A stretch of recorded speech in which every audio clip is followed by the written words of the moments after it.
Hey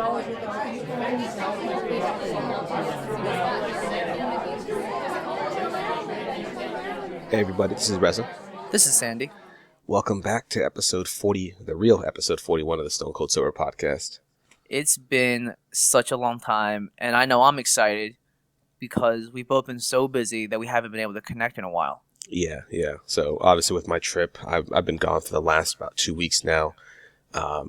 And then even this past week, we really haven't been able to catch up too much. You know, just the odd chat every now and then on Google Hangouts, but that's about it. Yeah, like a tap and go. Yeah. Say one thing, or update one thing, and just kind of bounce. So we definitely haven't had one of those extended just chill sessions that we've been just talking or whatever. Right. So we figured that we'd break the content into 2 weeks because a lot has happened in the past 2 weeks. Yeah. Before we do that, we're definitely going to be ramping up on the iTunes soon, especially I guess with iOS 9 and the ease at which you can listen to podcasts now and how they're really bumping that up.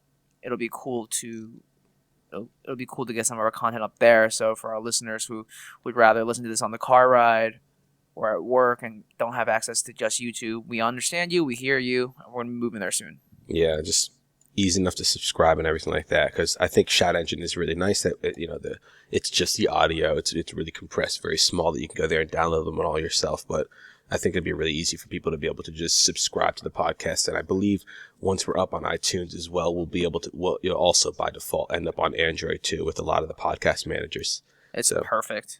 It should be good. Yeah, so why don't you get us going with Sure.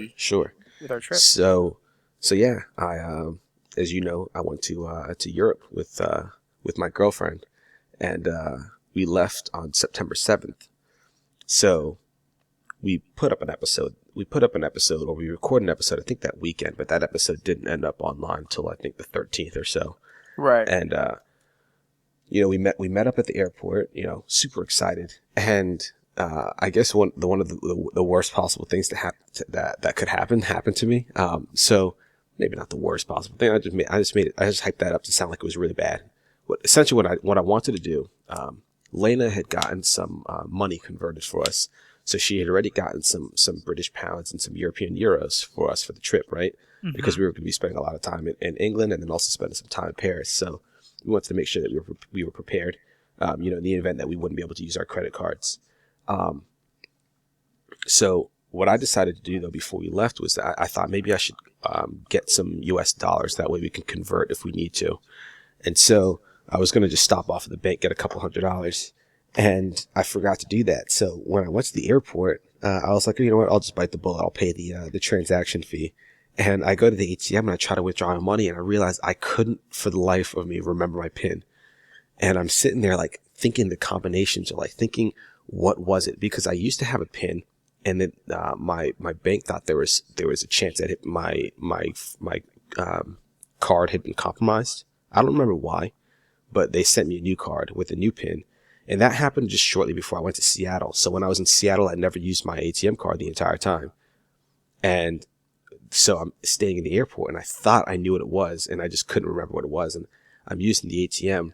And I tried like 2 or 3 different times and I couldn't remember. And I'm like, they're going to lock my card. They may have locked my card already. And I can't remember what it was. I'm sitting there at my computer. I had to send out like a couple more emails before we left for our flight. And all of a sudden it hit me. I knew exactly what it was. So I run back to the ATM, try to withdraw the money, and my card was locked. So, oh, geez. So Lena ended up just withdrawing some money from me. She paid the transaction fees. I paid her back when we got home, of course. Right. And of course, at the end of the trip, I never needed that money, but it was, better safe than sorry. So the flight was pretty good. It was an overnight flight. We lose 5 hours when we fly out from Philly to go to England. So I think we took off at about maybe 8. No, yeah, I'll say like around 8 our time here, and we landed out in England close to like 7 or 8 in the morning there. So we had the whole day to kill in London because, as you know, we had booked our flight previously to fly out from New York City, and we were going to fly out on Tuesday, not Monday. And we were supposed to land on Wednesday, And that was supposed to be the same exact day that her brother landed from his trip to the U.S. and his dad was their dad was supposed to pick us up and take them to their home in Birmingham, which is about a 2-hour drive away. So we ended up getting a flight that flew out the day earlier because it was a little bit cheaper, I think. So then we had this whole day to spend in London. So the flight was not bad, but I got the pasta, which ended up being a mistake. I should have gotten the chicken. How bad was the pasta? The pasta was pretty bad, and I'm trying to think back on our flight on Land Airlines. I don't remember what we ate, but it was good. We had some stews. Did we? Yeah, I thought so. I thought everything on Land Airlines was on point, right? It was Land on the way down. Did not know it was going to be that good. Me neither. Very that was surprised. A great flight. It was so nice. We had movies. It wasn't cold. The lights. They had the little ambient lights that you normally only get in first class and stuff, right? We're like, I'm sitting there. So I think on that Land Airline flight, I watched like 3 movies. This flight, I was only able to watch 1. And you know why, Sandy? Why? Because my screen broke. Well, my screen didn't really break.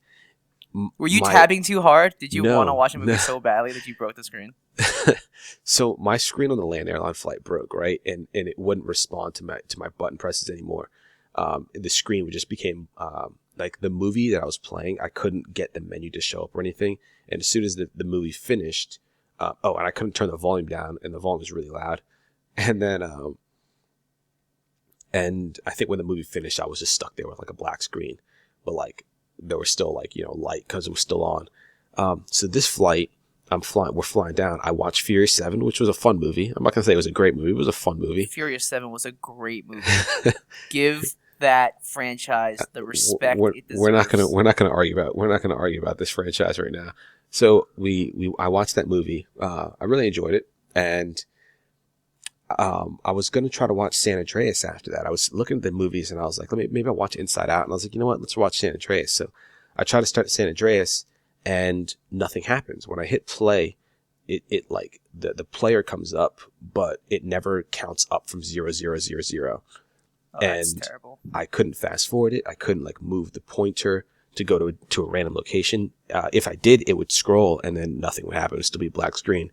So at this point, it was pretty late. It was probably past midnight or close to midnight, and I just decided to just go to sleep. So I just played some music. I just like put on a random jazz station on the screen, and I just passed out. And I slept pretty well, but the problem was when I woke up, I have some problem with motion sickness, or I used to have a problem with motion sickness when I was younger, not so much anymore. But I don't know if it was like turbulence that we had on the plane or something happened, but I woke up and my head was kind of spinning, and I didn't feel right at all. I kind of felt like hot. I felt a little dizzy. My head it was really bothering me. And so, like I woke up, Lena, I think they were bringing food around, and Lena was like, "Oh, you want the food?" I'm like, "Nah, just some water or something." Get out of here. Yeah, just get me out of here. We were probably like in half an hour to an hour out from landing. I was really in and out between between when I fell asleep and this point now, a couple hours later, a few hours later.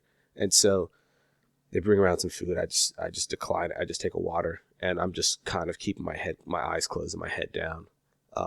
Lena could tell I wasn't feeling right. But we end up landing, go through like immigration and everything like that relatively quickly. I still love how when you go through customs, like in other countries, it's like something to declare, nothing to declare, right? And when you walk through the nothing to declare line, there's literally nothing. You just walk down a door, like you walk down a corridor, and that's it. There's nobody like to say anything to you. Nobody questions whether or not you're lying about your nothing to declare. Yeah. I just think that's the funniest thing ever. I don't understand it still.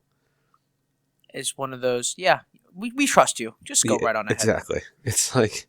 There's nothing we can do. You said you had nothing, and we trust you. And that's it. That's it. He said it. He wrote it down. Why would he lie? When you come into the U.S., like you say nothing to declare, you still have to go through that line. You still have to it's really quick, but they still look to see who you are. They look at that little like printout receipt thing with your face on it, and they confirm your name or whatever, and then they let you go. But so we're walking to the airport, we pick up our bags and stuff. And so when we get there, the hotel that we're staying at is only like across the street from the airport. But we have to take a shuttle, and the shuttle is supposed to cost, I think, £5, right? Mm-hmm. And so I'm like, I think it's almost, I thought it was like a hotel shuttle. You know, when I land in Philly, you see all sorts of shuttles going back and forth between the different hotels. So it was kind of a crazy concept to me that we had to pay for the shuttles, because I always thought they would be free. But I knew this beforehand that we were going to have to pay. So we're just waiting for the shuttle to find the right one that gets us to the hotel. And the one finally comes, and we go to the hotel. We go up. At this point, I'm feeling a little bit better. Okay. We go up to our room, just like put some of our bags down, and we're hungry at this point. So like, I think at this point, after we like got our bags, we went through the hotel, or we went to the airport, waited for the bus and everything. It was probably close to noon by the time we were ready to eat. It's maybe like 11 or so, and we landed like at 8 or 9 in the morning. So we the problem with this hotel is it's not downtown, and it's not easy to get to the tube, so it's very difficult for us to get downtown. So we decided just to eat at the hotel. There's a restaurant in the hotel. And so this is our first experience, or at least my first experience, eating in a European restaurant where tips aren't really expected. And so the funny thing about it is that while tips aren't expected, the service is also a lower quality.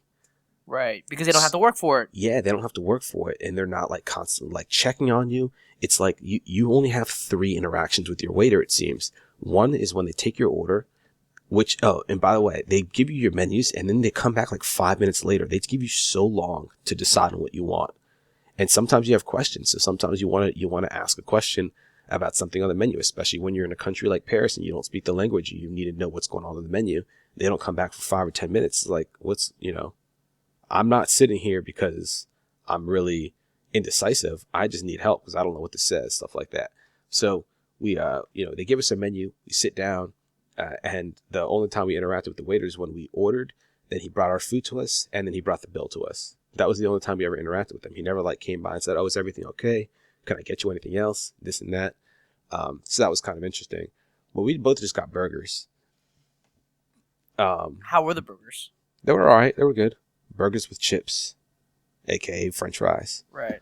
Um, Okay. My first move when I went to Paris was to get the steak and fries, steak frites. Oh yeah. I learned about that in French, like all through high school, like middle school and high school, and I just had to know, like, why is everyone eating steak fries? It's like, oh, 'cause it's delicious. Of course they're delicious. All right.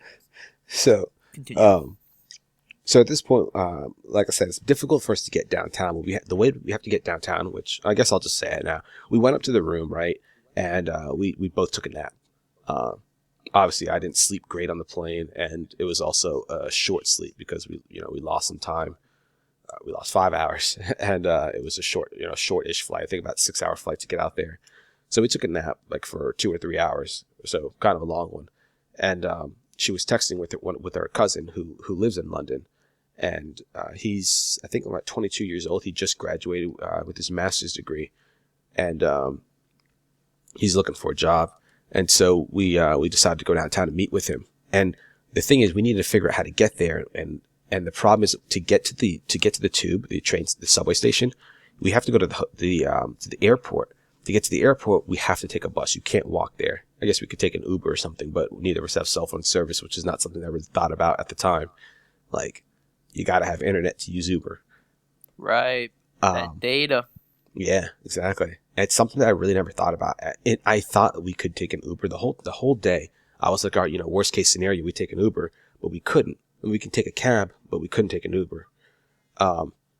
So we were trying to figure out how to get on these buses. These buses are going by left and right all the time by this hotel. It's a pretty popular street.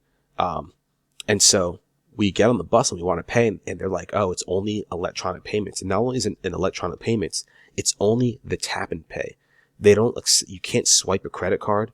You can't pay cash. You can use the Oyster card, which is like it's like a Metro Pass. Yeah. But it works everywhere. It works on buses and it works on trains. How much was it to buy the Oyster card itself? To buy the Oyster card itself is £5, and then I think there's a 10-minute minimum deposit, £10 minimum deposit that you just have to put on it at the beginning. but we didn't know where to get an Oyster card from. So we go inside the hotel and we're trying to ask about, how we get on this bus because we really didn't know. And the woman at the counter is like, oh, go to the little mini shop that they have in the hotel. So we go over there and the woman's like, oh, we're like, oh, we want to go downtown. We just need a day pass, or like, we just want to spend the day. And she's like, okay, it's like 30 some pounds per person. You need this much for the bus pass and this much for it's like 18 pounds or something Jesus. for the train pass. And we're like, just to get downtown? No, it's not that much. So we ended up not getting it from her. And we're glad we didn't get it from her, because when we go back to the bus stop, there are these Russian guys that were there. And they were like talking with us at the very beginning, asking like how it worked. And we're like, it's our first day here too. We don't know. So we're like trying to work with them to figure out how it works. When we found out that the bus only takes electronic payments, I was like, oh, I'll just use Google Pay, my Google Wallet. So I was able to like go back into the hotel, get Wi-Fi, and just sync up my Google Wallet to have I already had my credit card information in. I was able to activate it. So I get on the bus and I try to swipe my phone and it beeps, but then it doesn't do anything. It says the payment didn't work. And Lena tried it with hers because we were then told that you have to have two separate cards. You can't use the same card. So she tried to use her card and it failed as well. So again, we get off this bus. We've been on like 3 buses at this point trying to figure out how this works. And what we ended up doing is talk to these Russian dudes again. He said that he spoke with the lady at the front counter, and to get on the bus to go to the bus station or to the tube station is free. And so like they had like this little sheet that showed the different buses and the times that they came. And so we go back into the front counter and Lena like asked the woman, because I was at this point ready to just go buy the Oyster card from that lady at the mini shop, right? And the lady at the front counter, she explained it to her, she's like, no, you have to get the card. And Lena's like, just to go to the station, like, and Right. she's like, no, that's free. And Jesus. I was so glad that Lena asked about it. We go back outside, we see that the Russian dudes are gone. So I'm like, all right, well, either they made an arrangement with somebody else, because what they were going to do was pay me cash for them to get on the bus, which wouldn't have worked anyway, because you can only have one card pay for one person. And I thought maybe they made an arrangement with somebody else so that got on the bus, or it actually worked. So the next bus comes and we're like, oh, we're going here. It's like, all right, cool. So that was it. We sat down and, this whole process though took like 20 or 30 minutes, and we were supposed to meet her cousin at like, say 7:30. We ended up being like half an hour late because of it. We get to the bus station, we go downstairs, we buy some Oyster cards, and we take the train downtown, at least to Hammersmith. And we ended up, we met up with him pretty quickly and ate some food there. Good restaurant, nice waiter. We actually left that waiter with a pretty decent tip. He was a good waiter. And when it came time for desserts, like I only ate a salad. I really wasn't hungry anymore at this point. And when it came time for dessert, I couldn't even think about eating a dessert. But Lena and her cousin had a dessert, and he like the waiter was like asking me. He was like, Preston, he's like, you want a dessert? I had a coffee earlier with my meal. He was like, and I asked like, do we get free refills? He's like, no free refills, sorry. Oh, But jeez. he ended up bringing me a coffee. He said that the wait staff get like free coffees, or they get a certain number of coffees throughout the day. So he just gave me that one from him. So I left him with a decent tip because of that. Okay. Um, Earned it. yeah. And then we met up with all right. So then we ended up, we went to like a bar. Then we went home after that. We went back to our hotel. And then the next day we were supposed to wake up, I think like at 9. Because her dad was supposed to pick us up. Her brother was supposed to land like at 8 or 9, and we were supposed to meet up with them and then go. We were gonna try to get breakfast and everything. The problem was that we went to bed at like at 2 or 3 in the morning. Jeez. Because the time difference, and we also took that really long nap. So what happened in the morning was Lena gets a call from her brother who says they're on their way, and we are literally just getting out of bed. Oh gosh. So we're like scrambling to get up, get dressed and stuff, and leave. I think they got a little lost. Something happened with them because they ended up taking a bit, and we ended up getting downstairs just about the same time as they arrived, which was perfect. But we hadn't eaten, which was okay. It wasn't a big deal. Now, at this point, I guess one thing I haven't told the listeners, because I still need to keep it secret, but you were well aware of, is that I was planning on proposing to Elaine on this trip, right? Right. So I got an engagement ring. I had the engagement ring with me, And I've spoken with her dad a few times. Now, Lena doesn't know that I've spoken with her dad a few times. She thinks that this is our first time meeting. It's our first time speaking. So, I go out there, shake his hand, almost do the little fake introductions and whatnot. And we sit in the car. Oh, you're going all in. Yeah. Love So, get in the car. I'm sitting behind I'm sitting in the back of the car on the right side, which is behind the driver's side, which is, quite an interesting thing. They drive on the opposite side of the road. How isn't that so weird? Yeah. Like you feel like we're all gonna die. I told Lena, I was like, oh, we could just rent a car. I'll drive, because she was talking about how to get back, when we were first booking these flights. She was like, oh, we could take the bus, because she didn't want to make her dad drive all the way out and pick us up. Because at this point, her brother was, I don't think her brother was even coming to the U.S. at that time. It wasn't in his plans. And she's like, I'm not getting in a car with you in England. I was like, I'll be fine. She's like, no. She's like, I'm sure you can do it. I'm just not going to do it. I'm not going to be in the car with you. That's funny. She said it's not just like driving on the opposite side of the road. It's the roundabout. She says that she would be terrified. I'm like, you just go in a circle. Like if you screw it up, you just keep going. Just keep going in a circle until you decide when you're getting out. Exactly. But in her defense, those roundabouts are a lot more complex than I thought. Are they like the multi-lane ones? Yeah, the multi-lane ones. They have like traffic lights in them as well. What? But then they also have like roundabouts that lead to other roundabouts. You can have a roundabout into another roundabout. What is this craziness? That's wild. It's a complicated thing, but it's cool too. It's like I can't imagine it being the most difficult thing to figure out when you're actually doing it. Right. So we drive about the 2 hours. We get to their house. They have a nice house. It's in Birmingham, England. They're not downtown. Birmingham's kind of a big city. They're not downtown. They're a bit outside. But I like their house. They have a nice little house. And what do we do? Lena has this obsession with this fish and chip shop in Birmingham. And she says that the guy knows her really well. So like whenever she comes back, he knows who she is and he makes it exactly the way that she likes it. And how does she like it? She likes it with a lot of salt and vinegar on both the fish and the chips, but they have to be separate because when they give salt and vinegar, they normally just pour it over the whole thing. Right. But the fish lies on top of the chips. So she's like, no, you got to lift up the fish, put the salt and the vinegar on all that, and then you put it back down, the fish back down, and then you put salt and vinegar on that as well. Sounds high maintenance. Right. No, I get it. It makes sense. The fish and chips are amazingly cheap. They're like $2.50 per fish and chips order. Oh, which dude. Will absolutely it's like getting a hot dog for us out here. It'll absolutely fill you up. Oh, no doubt. Yeah. $2.50 is 250 pounds too, I think. Right, not $2.50. Like $5. But still, yeah, it's no, not even $5.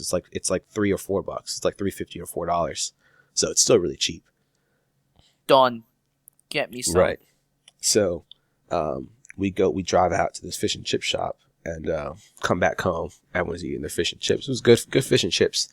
I just got mine plain. I never got mine with vinegar. I think the next time I got it with salt, but no vinegar.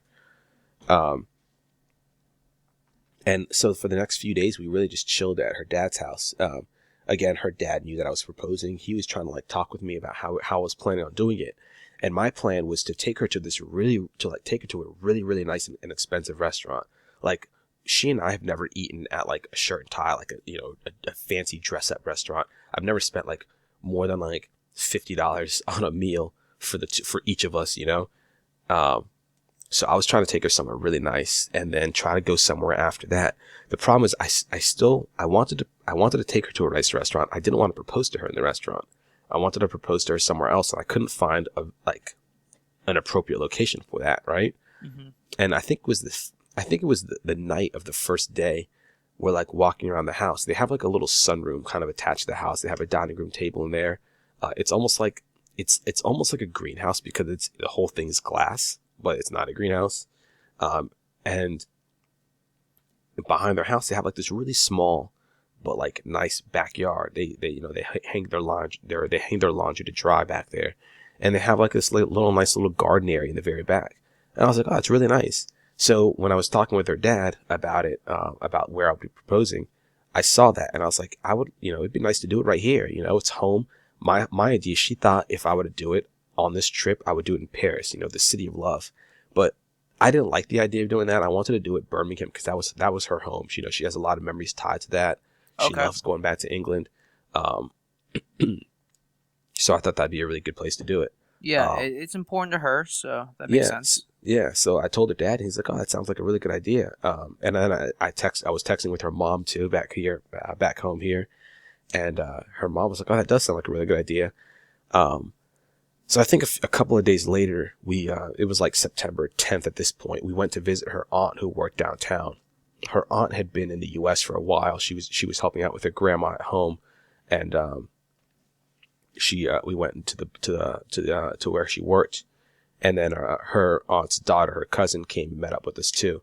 And so while we were there, I was also talking with her mom. I was texting with her mom and stuff. And then I was also talking with her aunt about it. And her aunt thought it was a good idea. I was like, hey, you know what? I'm convinced that I'm going to do it here. Yeah, I So think you've gotten all the confirmation you need. yeah, yeah. So at this point, it's like, all right, I got to figure out when. Now, thankfully for us, it never rained while we were there.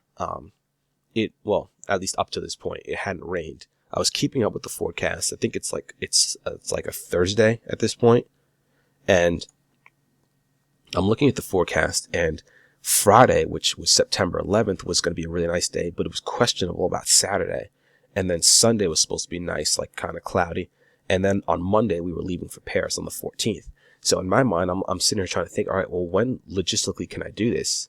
I don't think I can. I don't think I want to do it. I guess I could have done it on the 10th, that Thursday, when we got back home. But I don't remember why I didn't want to do it that day.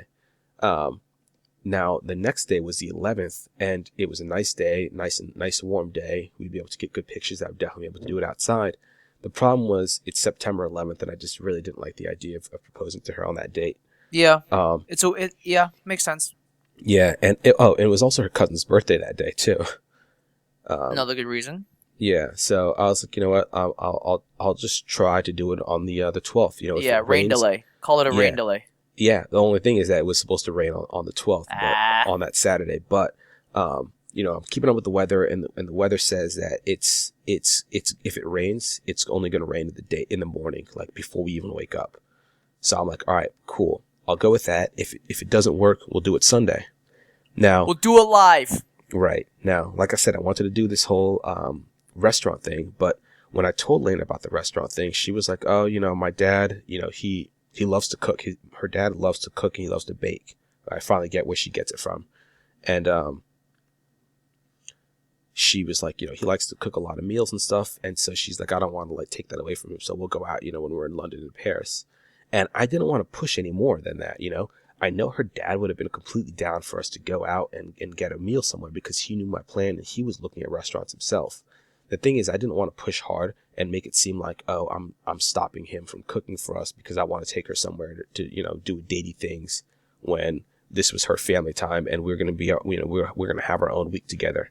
So I was like, all right, I'm not gonna push on that anymore. We're just gonna spend our time at home, Totally. at her home, and then we'll go out to a restaurant later. So Saturday the 12th came along, and we met up with her cousin and his wife, and then their two kids, and so we met with them. But the nice thing was that so it didn't rain. It rained in the morning, but it was like cloudy or partly cloudy the rest of the day. And so after that, we met up with them and we were kind of dressed up, and we go back to the house and we're still kind of dressed up because her dad's having a barbecue. So we're not changing down. We're not like going to shorts and short sleeve, like just chilling around the house mode for the most part. Right. So I'm like, all right, this is perfect. I can do it now. Her family will be around. They'll be able to look at it and ask her questions and congratulate her. I was like, this is great, but I needed to find a good time to do it. And so my plan was that I would tell her that I wanted to take pictures with the two of us in the backyard, right? Mm-hmm. So we'd go into the backyard, take some pictures, and then I would propose then. Unfortunately, her brother was like in the shower. He was supposed to be going out, and when the time came, I was telling her dad, her dad goes up the stairs and he tells her brother to hurry up, and she's like, why is he telling him to hurry up? Like, what's going on? Um, and Uh-oh. so, right. Oh, Uh-oh. I forgot to tell you, the day before when we had dinner, right, we're sitting at the dinner table and we're saying grace, and her dad's like giving thanks, and he's like, give thanks for helping my daughter and her fiance, to get here on their safe travels. And she just squeezes, like, she like pokes me, or she like squeezes my hand. And I'm just like sitting there like stone faced, like he didn't say anything. Like, Yeah, I didn't hear a thing. What you like, squeezing my hand for? I'm trying to eat. Yeah, right. So, later she said she and her brother were laughing about it, and her brother, we were like sitting on the couch. She said something, and her brother played it off so well. Like, I can't remember exactly what he said, like what was being said, but he played it off really well. This is why you can't tell anyone anything. This is why we can't have nice things. So we, I'm like, all right, let's go take a pictures outside. And so like I finally, I literally drag her, like I grab her hand and pull her outside, like, let's go. So I've gotten the ring's in my pocket, and her dad comes out, and her stepmom does too, and they have cameras, and she's like, oh, I thought we were taking a selfie. I'm like, no, just come out. And so we're wearing like house slippers, right? Because they don't wear slippers, they don't wear their their outside shoes around the house, and her house slippers happen to be these purple Crocs, or at least that's what her dad has bought. What Like, are those? they have tons of house slippers around. She wears a couple of different ones. She just so happened to be wearing the purple Crocs then. And so we go outside, and there's actually a video of it. You haven't seen the video of it, but there's a video of it. And in the video, you could hear her say, I thought we were taking a selfie. And I'm like, no, just come on, we're taking the picture. And then she's like, all right, well, no shoes. She's like, and if they're like, all right, no shoes, we're not going to take a picture through the shoes. Meanwhile, her shoes are in full view of the camera, Right. that's recording. And so What'd you say? Fuck. Get there. So we're standing there, right? And we're standing there for like 10 seconds. It's just silence, right? It's like fake smiling for the camera. And then I whisper to her, and you can't hear this in the video, but what I say to her is, so I have a confession to make. And she's like, what? Like, we're saying this through like our smiles. And I'm like, you remember yesterday when your dad called me your fiance? And she's immediately like, oh my gosh, you tricked me. She's like, I've been set up. And she like turns away, and she like pulls her hand away. And so,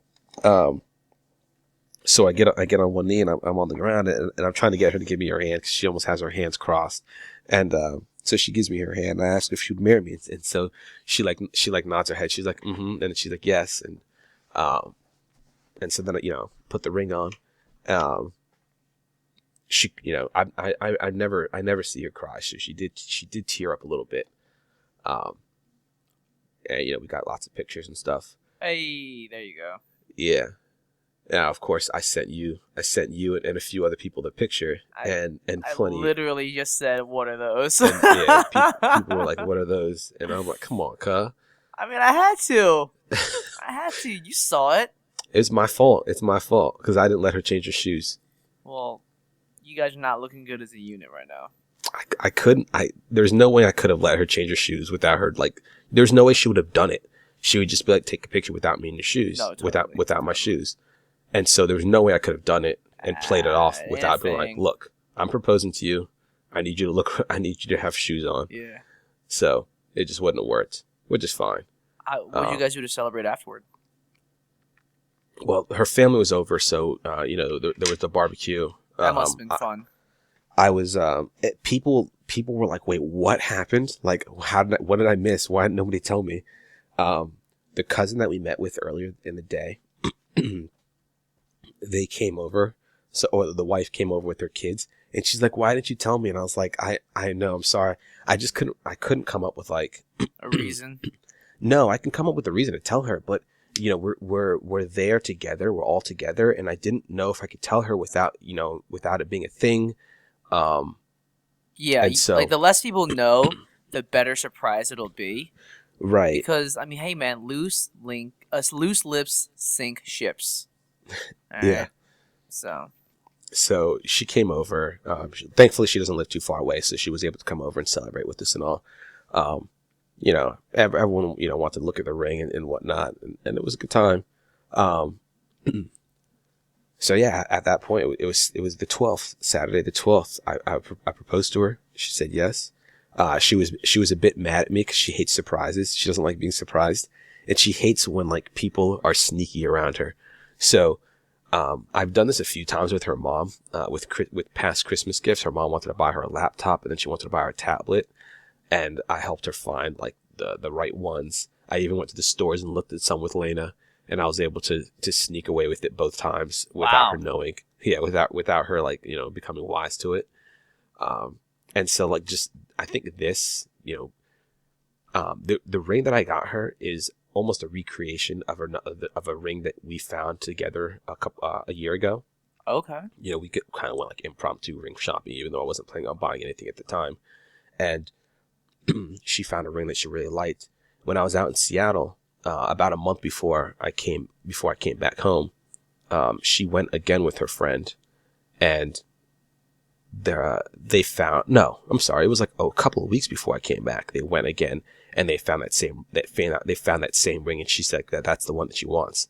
Now, a month before I came back home, I called her dad for the first time, and I talked with him. I asked for his blessing, and that very day I went out and I looked at a few ring shops, and checked out a few different styles that I thought she would like. And what I ended up doing was talking to my brother, who had just proposed to his girlfriend about 4 months ago now, and his former college roommate sells rings, and so I was able to show him the pictures of the ring, and he was able to recreate that same ring for me because I wasn't able to make arrangements with the diamond shop here. I was able to work with him, actually get it at a discount, and like Lena thought it was the exact same ring. Wow. You know what's funny? You know a guy. Right, This I is know a guy. one of those actual I know a guys that makes sense and like actually Right, helps you out. right. Um, so after that, Sunday we go to church, right? You know me, Sandy. I'm not a Christian. I'm not even too religious of a guy. You ain't a But Christian man? no, not a Christian man. It's all I'm good. not super religious. But we go to church. This is my first time like going to a church service, and her dad is very religious, and we go to the Like church, when you and say really religious, are we like Old Testament or New Testament? I don't know. Okay. I know he's a Baptist. He's just become religious over the last few years. Um, Okay. and oh wow, checking some emails. So he How dare you? yeah, no. So we were at church, and there's a guest pastor, and the pastor starts preaching. He's a very loud guy. And she and her brother are like, oh my gosh, like this is what he's gonna think of church now, when like they're like, this is not at all what it's normally like. It's a lot It's a lot. quieter. Is it a lot It's quieter, or is today just like any other time? It was just that dude, and he like, they're like doing prayers, and Lena is like, oh my gosh, her dad's gonna want to do prayer, but she was like, thankfully he got up and he went back somewhere to talk with somebody, I think, because he like volunteers a lot with the church. And so she was like, thankfully he's not going to be able to get us. But all of a sudden she sees him walking down the aisle, and he's like tells us all to get up. So we end up going up front, and the service went on for like 2.5 hours or so. And this is at the very end. And so the pastor is doing prayers for people, and he's like asked for couples to come up on stage. And Lena and I are like, oh my gosh, they're going to call us up. I know it. And he's doing like prayers for some people. Some people are like passing out. He like has his hand on people's foreheads, and people are like falling over. What? No. No. And I'm like, Sandy, I kid you not. I'm like, am I supposed to do that? Like, am I supposed to be standing? I'm sitting there thinking like, what am I supposed to do? Like, can I just stand there? And he like kind of puts his hand on my forehead, and I just walk away. Do I have to like fall over and like put on the show? And we end up not going up front. We do like a family prayer. Like, we're in front of the stage, we're not on the stage. And they have a few different workers of the church, and they do a prayer for us. And one of the women asks us after we're done, she's like, oh, are you guys in a relationship? And we're like, yeah. She's like, oh, you should come on the stage. I'm like, no, it's fine. No big deal. It's all good. We got this. This is all I really wanted. And then somebody else is like, oh no, like, he's like, they tell the pastor, Oh, And gee. the pastor's like, oh, don't worry, I'll come down to you guys. And he comes down from the stage, and he comes down in front of the stage, and he has us hold hands. He's speaking into the microphone and everything. And he has his hand on our foreheads, and he's talking to us. And like, he says a lot of things. I'm like, oh yeah. I'm like, yeah, that, that makes sense. I'm kind of nodding my head, right? Cause in agreement, because a lot of things he said, like, logical, they make sense. They're, You agree? Y'all got the I same completely agree values. with, Like right? Yes, I like what exactly. you're saying so I far. like what you're saying. I feel you. I feel you completely, right? I feel you, man. And then like he hits me with a question, but I didn't realize he was asking me a question, Sandy. He hits me with a question, and I'm still nodding my head in agreement. He goes, "Brother, are you saved?" And I'm still nodding my head, and he's like, "Yeah, all right, great." And I'm like, What? no. I'm like, Oh. and I'm like, I didn't correct him, but I think like I don't think her dad knows, That you're a Muslim? Yeah, I don't know if he knows. And so then I'm just sitting there like, oh gosh, I feel terrible. He finishes the prayer, and we awkwardly go back to our seats. Lena's like, I'm so sorry you had to do that. And I'm like, I think she was more embarrassed than I. I wasn't really too embarrassed about the whole thing, but she really did not want to be up there. Muhammad's going to come after you. Not your brother. The OG. So we, at that point we look and we realize like half the church is cleared out because most people are probably tired of being there because it was a long service. And so we leave, go back home, eat and whatnot. And at that point, the next day we were flying out to Paris. So, I think the rest of the day was relatively uneventful. More family time, hanging out, watching a lot of English TV, which is pretty fun, pretty funny. They have this show called, actually, I'll tell you a little bit about their TV shows. So there are a few TV shows that you were watching. One of them is called First Dates, which they're apparently bringing to the U.S. Ellen DeGeneres is bringing it to the U.S. The premise of the show is that there's a restaurant, but the restaurant only serves people who are having first dates, supposedly. Wow. How do they stay in business? And they're blind dates. They're not just first dates, but they're blind dates. This is gonna be good. I'm sure the restaurant doesn't really serve this purpose like that. It's probably like once a week, maybe they only allow blind dates. Because otherwise, how would they make money? It's not like they have people coming on blind dates every single day. Right. But so people come in and they record their interaction. They record their first date. Some of them must be tragically bad. Some of them are tragically bad. I feel like some of them are set up for failure. Some of them are set up for perfect, like, they give perfect matches. I feel like they give people a survey and they tell them what they want, and then they bring someone in who's just like what they want. And then other times they have somebody who's the polar opposite of what you want. Right. And I'm like, what? So they have a lot of like different people. I think the most recent episode that we saw was just this past weekend, and there was a girl, and she has been on like 30 dates in the past like 6 months or something crazy like that. She writes dates in the past 6 months. Wow. She blogs about her dating experiences. And so Lena, like, we're just sitting there, like, Lena, her brother, and I are watching the show, and I'm like, she's clearly on the show just to write about the experience, to have another blog entry for the publicity. There's no way she's interested in this dude. It seems like she's going on dates because she's not interested in the people. She only wants the write-up. To have, she only wants a write-up for more views. And the format at which they had her presentation was really weird.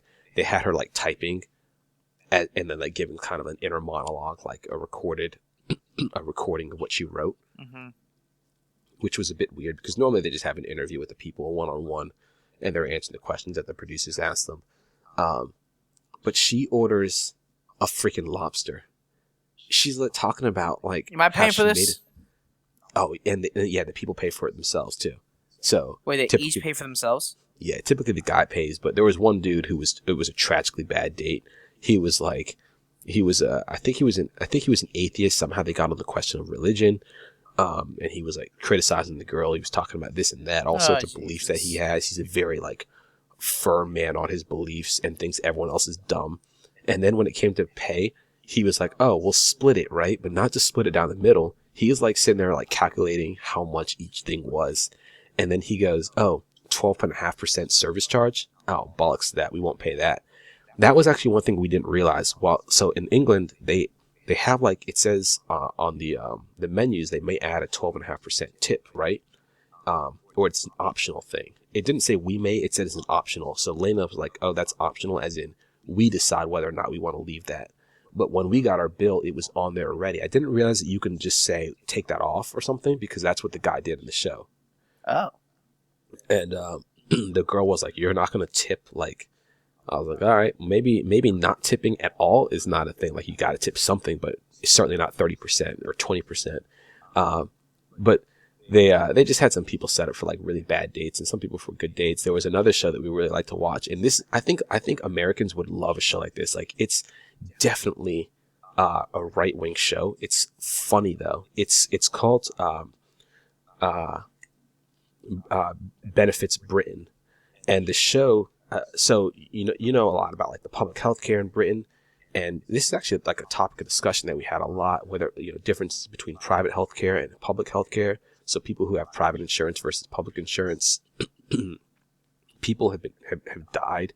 They don't give MRIs like we do. Like when we go to the hospital and you're sick or you're hurt, they give you an MRI, even if you know that, like, even if there's like a 5% chance that something's going to show up, they'll give it to you. In England, they will do whatever they can to not give it to you. And it's like a last resort because it's so expensive. Oh. Which is really interesting to me. And if you have private health care, then they're more likely to give it to you. I did not know that. I always thought that they had the whole universal healthcare thing, so that all that stuff was covered. Am I wrong? They do, but I think it's because in the U.S. we do it because insurance pays for it, and someone's getting paid no matter for what, right? But I think with the universal healthcare, I guess they only get maybe a flat rate or something. I don't know. I don't know if like hospitals get.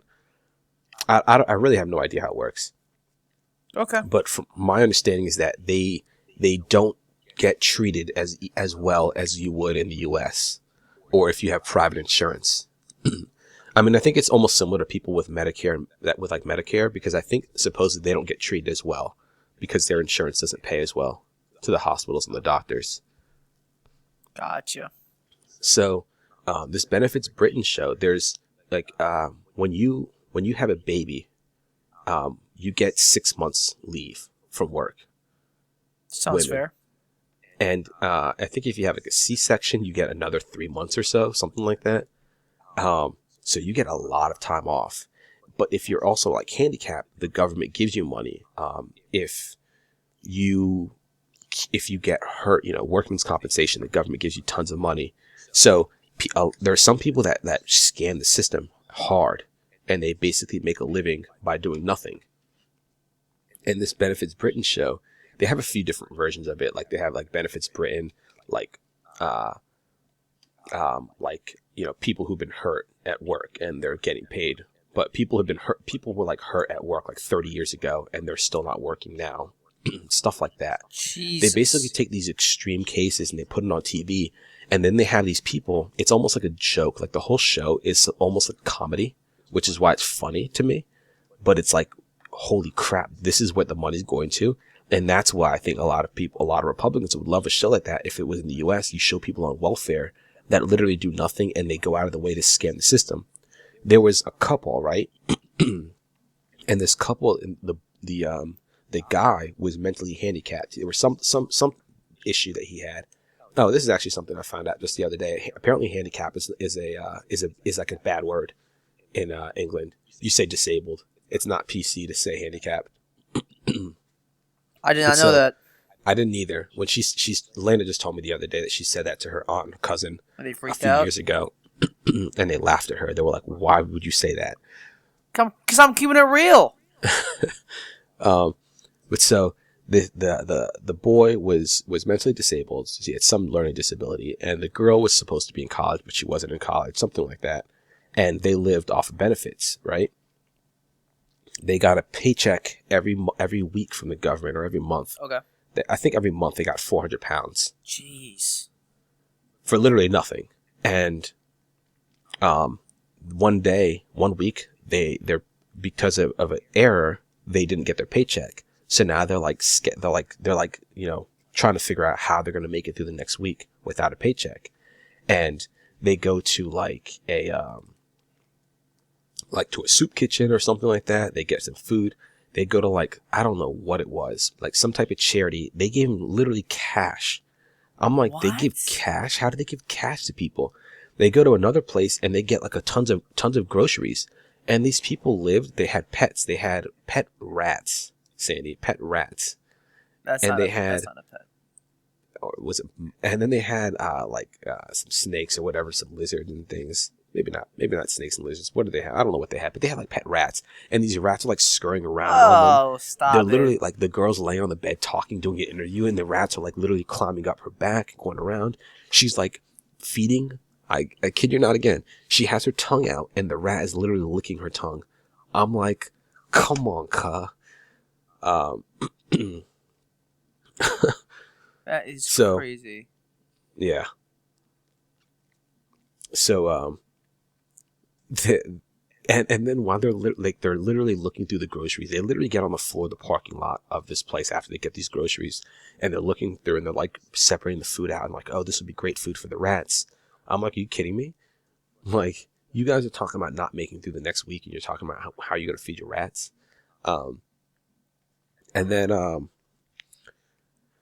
the boy then starts complaining. He's like, I wish that the people in the government, like the people in the benefits office, they sit there and complain about us. Like, they don't know how hard it is to live off of benefits. Like, and then they start blaming other people from other countries, talking about coming into the country and taking their jobs.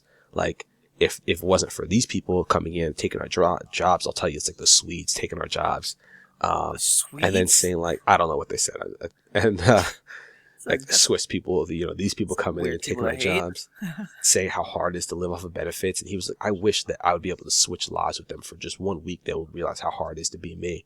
I'm like, dude, you literally lay around all day doing absolutely nothing, and you get 400 pounds a month to do nothing. Like, I'm getting upset. I don't even live in the country. It's not my money. I can Right. easily see, like, there's a very clear agenda that this show holds. Oh, sure. And they definitely pick like the worst of the worst for the show, but it's so good at like riling you up. But so yeah, that was that show. On Monday, her dad takes us to the airport in Birmingham to fly us out to oh, I should tell you about the gym. We went to the gym one day on Friday before I proposed to her.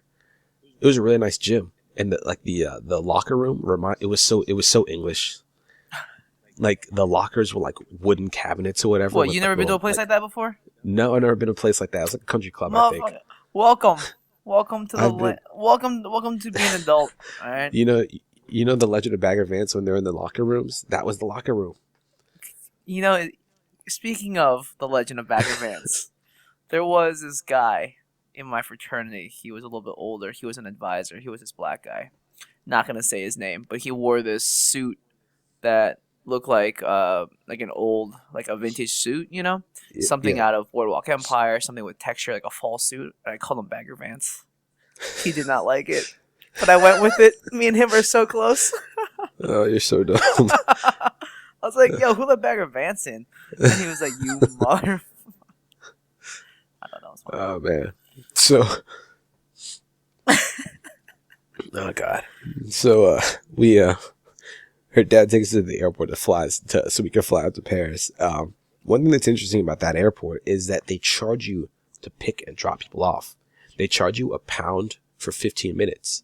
So if you arrive too early, then you're going to be paying out the ass to just sit there in the parking lot waiting for the person. It's insane. Like, they said that they do it to stop terrorists and stuff. But to me, that's just like, it's an easy way to get money from people. Okay. It's like, I don't know, every single person that flies in that needs to be picked up, every person that needs to fly out and needs to be dropped off, they're paying at least £1. Like, you know how many thousands of people fly out of that airport every single day? They make a killing off of that. Oh, I bet. Oh, and we were thinking about like getting dropped off at the hotel and just walking over, and then we see a sign that says CCTVs and is in function, and they'll record your license plate if you basically drop somebody off. And so we got back in the car real fast. Isn't that crazy though? How many CCTVs are in London? Everywhere. There's signs everywhere that says that everything's being recorded on CCTV. Right. It's crazy. I don't know if I felt safer But I will say that the fact that they were everywhere was like you kind of just forget about them for a little bit. Like, oh Yeah, yeah, I know, I got you. right. I see you. I see you. See me. Yeah. So we flew out to Paris, only about like an hour flight, and we were able to just take the metro from the airport to our hotel. We were able to figure it out pretty quickly. I'll spare you the details. I know I told you about the details earlier. It's really not that important, but basically you can take the metro anywhere in the city of London that you need to get to. And they have like a few different ones. They have like the RER lines, which are they have fewer stops, like almost the express ones, and then they have the actual metro lines that take a lot more local stops. And we got the first day we took like a zone. They have a zone like 1 to 5, so from the airport to the center city. And then the next 3 days, we had a zone 1 to 3, which pretty much gets you anywhere around central London or at central Paris and a bit beyond. And then the last day, we just took one from we used one a 1 to 5 to get from our hotel to the Gotcha. to the airport. But so the first day, we were planning on spending some time in central Paris, but what ended up happening is we got to the hotel probably at like 5 o'clock in the evening, maybe 6, and when we tried to leave the station, Lena's card wasn't scanning properly for some reason. And so we were a bit afraid that if we were to try to leave, we would, if we were to get on a train and then try to leave in central Paris, it wouldn't let her out. And we just didn't really want to risk it. And we were already like the location by our hotel. It's a bit quiet, but there were restaurants and stuff around. So we ended up going to this Italian place and eating some food that day. Mm-hmm. And then we got some cereal or whatever from Little Mart, so we didn't have to cook or at least starve in the morning while we like hopped on a train to get some breakfast. So we did that the first day. None of the TV stations were in English, so we're sitting there watching all these French shows. Lena found Super Nanny absolutely hilarious, even though she couldn't understand anything that they were saying. I was trying to watch Taken, which I thought was very appropriate because that was in Paris. Right. I mean, you have to. Right. It was on TV. It was in French, but I still knew what was happening. There you go. So the first day we ended up going downtown. We just hop off the train at some stop and ate a nice Paris breakfast. Or at least, supposedly Paris breakfast. It was like a brunch. We got up late. It was like 11 o'clock when we got out. Don't lie to me. Out of bed. So we hop on the train again. Nice day, no rain. But the problem was I was keeping up with the forecast and it was supposed to rain the next day, which was a Wednesday. So we eat. I'm like, I want to eat like a nice French like meal, like and to me eating French style is, or at least Paris style, is sitting in like a really small table with 2 chairs and you're literally sitting on the sidewalk. There's no barrier between you and the people walking by. That's Right. a Paris. That's a Paris like In all the meal. movies that you've seen. Yes, all the movies that I've seen. Yeah. That's how they eat. You remember Inception? Inception. I know. Or Ocean's 12 is what I was thinking. Okay. When Brad Pitt is running and and is it Monica Bellucci? Is that who it is? Is it Monica Bellucci? I don't think it's Monica Bellucci. I can't remember her. I can't remember who it is. It's definitely not Monica Bellucci. Right. But whatever her name is, he's like running from the cops and he runs right by her table because she's sitting there eating, but she's eating on the sidewalk because there's no barrier between her and the rest of the world. That's what I wanted to do. So that's how we ate. That day we end up like, so Lena was like, she wants to like take a ride on a boat. She wants to go on the river. And we like walk over and like, all right, well, we'll try to do that. So we walk over. She like found this like, it's called Bateau bus. It's like, it's a tourist bus. You pay like €10 up front and they take you can hop on, hop off and go through like the major attractions in Paris. So we like walk over and we find the river and I'm like, oh, the Louvre is really close to here. We can walk over to the Louvre and then we could try to find this Bateau bus. As we're walking around, we see like some of those, along the river on the bridges, you see some of those walls where people have put locks. So we like take pictures over there and then we walk over to the Louvre. We decided not to go into the Louvre, but it turns out the Louvre wasn't even open that day anyway, but we took some pictures outside. There you go. And then Close enough. I can't remember what the name of the gardens are that's right outside the Louvre, but we ended up walking through there. We got a lot of nice pictures there. And then once we left there, I'm like, oh, the Eiffel Tower's right there. It takes like 15 minutes to walk over there. I was a little wrong on that. Probably took us like 30 or 45 minutes to walk over there. But we walked by some like really nice like dessert shops. They had some macaroons, so we picked some up, and then we worked our way over to the Eiffel Tower. At this point, like we got downtown, like we probably left the restaurant at like 12:30, 1 o'clock, and we'd done so much walking. By the time we got to the Eiffel Tower, it's probably like 5 or 6. We walked a lot that day. Oh yeah, it's definitely a large city. Yeah, when I'm like telling you, like we kind of walked around, we did this place, that place. That's a lot. Like when we did the gardens and stuff, there was a lot of walking involved. And I think that I didn't realize how badly Leno actually wanted to go on this boat. And so she was almost a bit upset at the end. She was like, I want to go on the boat. Because when I pointed out, she's like, what about the boat? Like, we're not getting on it anyway. I'm like, my bad. I didn't realize. Like, so I'm like, all right, we'll have to go on the boat. We have to go on the boat before we leave here. So we tried to get some pictures of the Eiffel Tower. We ended up deciding to not go up. There were stairs that you could take from the ground to the first landing. I was like, oh, we can do that, go up the stairs. But they had just closed when we got there. I think they closed at 5, and it was like 5:02 when we got up there. And then we considered taking the elevator up, but we decided not to. We walked across the street and got some pictures of the Eiffel Tower. She got some pictures of like nice flowers along the way. And then we decided to eat dinner after that. Nice. So we just found like a random restaurant, ate there. The next day it rained, and it rained a decent amount of the day. So what we decided to do was hit up the Musée d'Orsay, I think is what it is. Musée d'Orsay, yep. Yeah. Went over there. They have a lot of impressionist art over there. So we saw some Van Gogh, saw everyone really. Now, we're not like big museum people, but I don't know. I really enjoyed it. I thought it was really cool, especially like to like really think about the art. Because I'm not one to think about art and like what the inspiration was. But when I sit there and read, like when I read the exhibits, see what's in English, and like I can kind of understand the motivation for some of the pieces, where the people were coming from, the political motivations for some of the pieces, and why some of the ones that are really famous are famous. So we like did a round around the museum. We didn't see everything. It's a really large museum. The building itself is really beautiful. Right. It was a former train station converted to a museum. It's like right across the street from the Louvre. Or at least the street. It's right across the river from the Louvre. But so we do a round around the museum, check it out, and then after that, what did we do? I think we ended up going back to the hotel for a bit.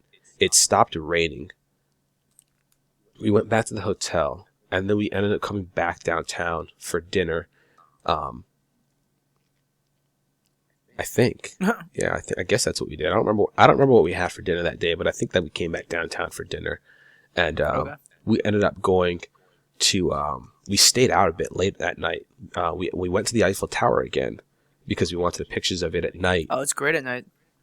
Yeah, and then from there Lena was like, "Oh, I want a dessert." I'm like, "Well, I'm not sure if the shops that we run into would be open. They're like bakeries. They're not going to be open at midnight."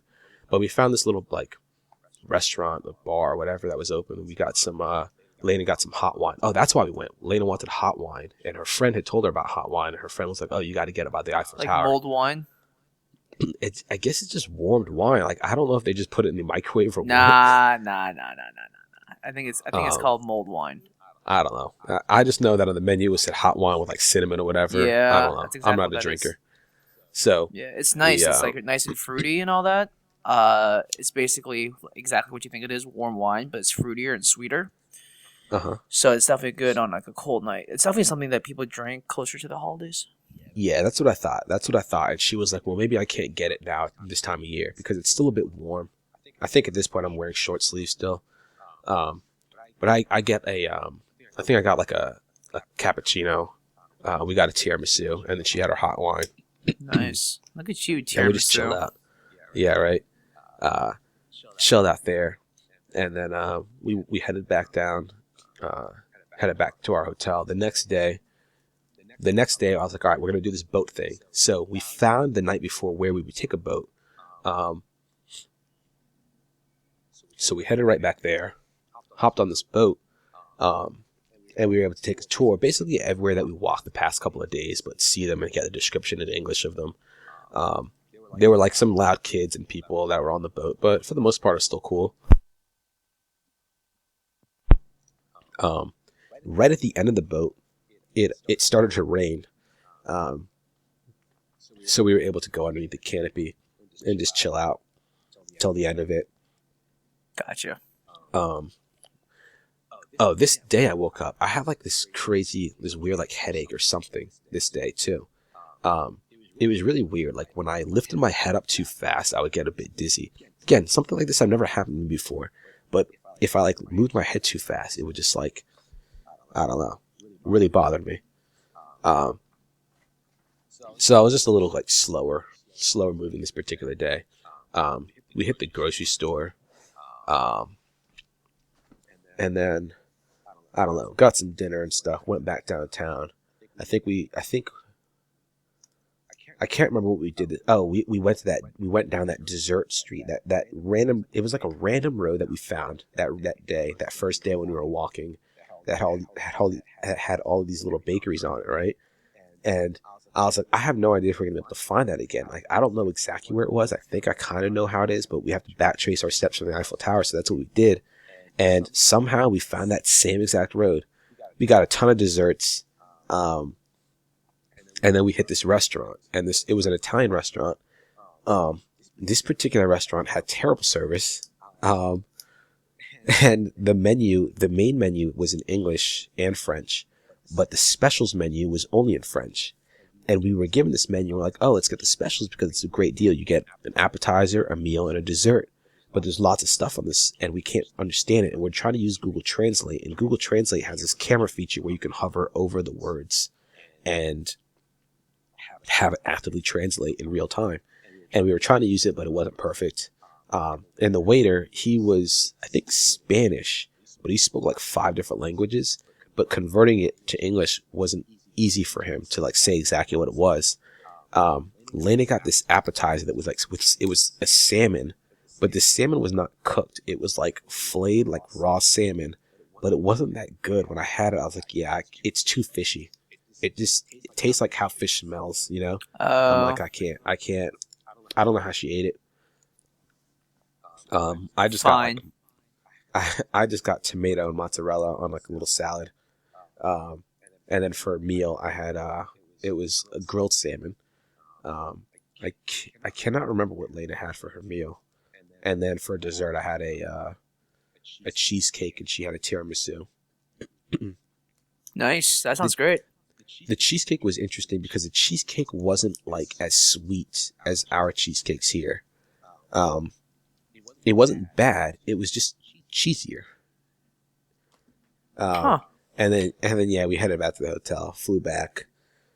We almost missed our flight, man.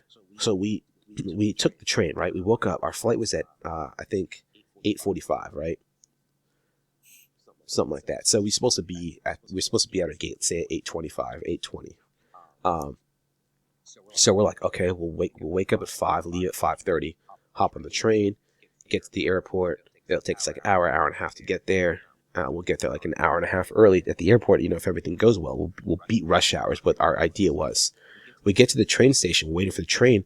All of a sudden, this humongous stream of people show up. Like, people are just constantly coming in. I'm like, did like 5 buses just unload with just tons of people? Regardless, we get on the train, we get a seat, we're sitting there, we take 5 stops to get to downtown, and then we have to take the train north because we were east of Paris, and our hotel was east of Paris, of Central Paris, and the airport is north of Paris. So we take a train west to Central, and then we transition to another train and take that north to the airport. And when we get to the train track, there's a train there, and it's not moving. It says our train's supposed to be approaching in 2 minutes, and it says that this train is delayed. And there are announcements coming on saying that there's a problem with the train. They're working on it, and that's it. But every now and then they made like a human made an announcement in French. A and we couldn't understand human what it was. Yeah, because the announcement that was made was it was an automated message. So it was just like there's a delay. We'll be going soon, something like that. And then somebody else would come on later and give like directions in French saying what was really going on, but we couldn't understand it. We were like, I'm like, shit, like, time is, we don't have a whole lot of time like to spare to be messing around right here. Um, I'm like, we need to take a cab like now. She's like, well, what if they don't take euros? Because we were out of euros at this point. We used the last of our euros to get these train tickets to go back. Um, I'm like, well, let's go upstairs and talk to the information booth. But I don't remember the information booth being there. There was construction being done. And sure enough, we get upstairs and like, there's no one there. Like it's construction. There's some windows and stuff, but there are no offices. Like there's no one that would be in an information booth. So we end up going back downstairs and we see the train's gone. And all of a sudden our train's approaching. I'm like, all right, thank God. Let's get on this train. Let's go. Get on the train. Train doesn't move. Same announcement comes on. I'm like, oh God, like what's wrong now? All of a sudden the doors close though. I'm like, all right, perfect. We start moving at like 1 mile an hour, Sandy. We're like in this tube. We're in this tunnel and we're like barely moving. And I'm like, we're going to miss our flight. There's no way we make it. We've been messing around here for like 45 minutes and we have like 12 stops to go.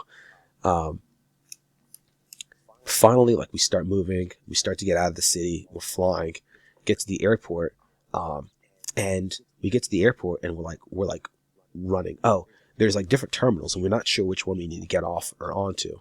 So we hop off at the one stop, but it turns out we needed to go to another one.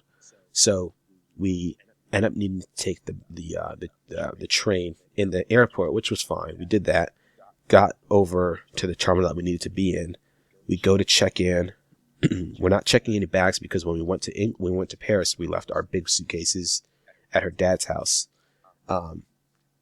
So then we're running through this airport. Basically, we're not running, we're walking quickly, and then there's an exit border. I didn't know you had to go through this. I didn't know there was going to be one of these. So we had to go through almost immigration to leave the country, and then go through security. And when we go through security, I can see people when they like we're late at this point. We need to be at our gate at this point. They're already boarding, and we still haven't gone through security. So I can see people getting their boarding passes scanned, and some of these people are on the same flight as us, and they're just dilly-dallying. Like they're like taking their wallets out. They're taking one thing out of their pocket, one thing at a time. They have like 5 things in their pocket. They like pull out a pen, put it on. They're moving like half a mile an hour. Pull out their phone, put it on the thing. I'm like, you guys need to move. Like, you have no sense of urgency. I see your thing says 8:05 or whatever it does, whatever time we're leaving, and we're on the same flight as us. Why can't you hurry it up? And then when we get through, Lena's goes through first. Then I go through. Lena's bag comes off. She's like, if my stuff comes through, I'm gonna go. I'm like, I guess it's not like you're able to hold them from closing the door though. Yeah. But I'm like, whatever. I'll be right behind you. No big deal, right? She gets her stuff and is leaving. My bag stops coming because somebody like 5 people ago had some pointy object looking thing in his bag. I can see the x-ray screen and it looks like a knife. And they just like kind of, I don't know what happened. They just kind of let it go. Yeah. But I just like quickly shove my stuff in my pockets, like grab whatever I can. And I just started walking quickly again. Of course, our gate's at the very end. But we get there and they were boarding, so we were able to get onto the plane just fine. Lena was already in line. She ran out there. I just walked. So we get back to Birmingham, spent the day with her dad, did some laundry and stuff, and then the next day we went to London. We did that by train. So we took a train to London. Oh, and this is the day I actually started to feel sick.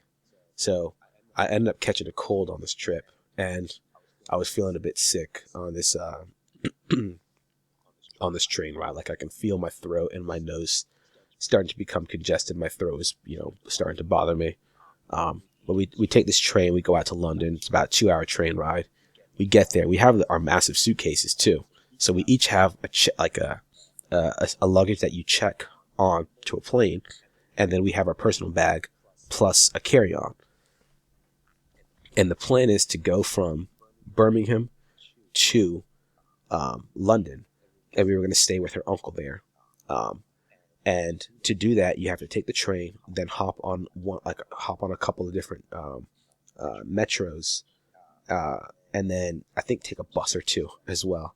Well, we were gonna just meet with her aunt at the first train station. So we hopped off the train we took the one train, got to whatever train station, took a little metro, went to another station, and then from there we met with her aunt.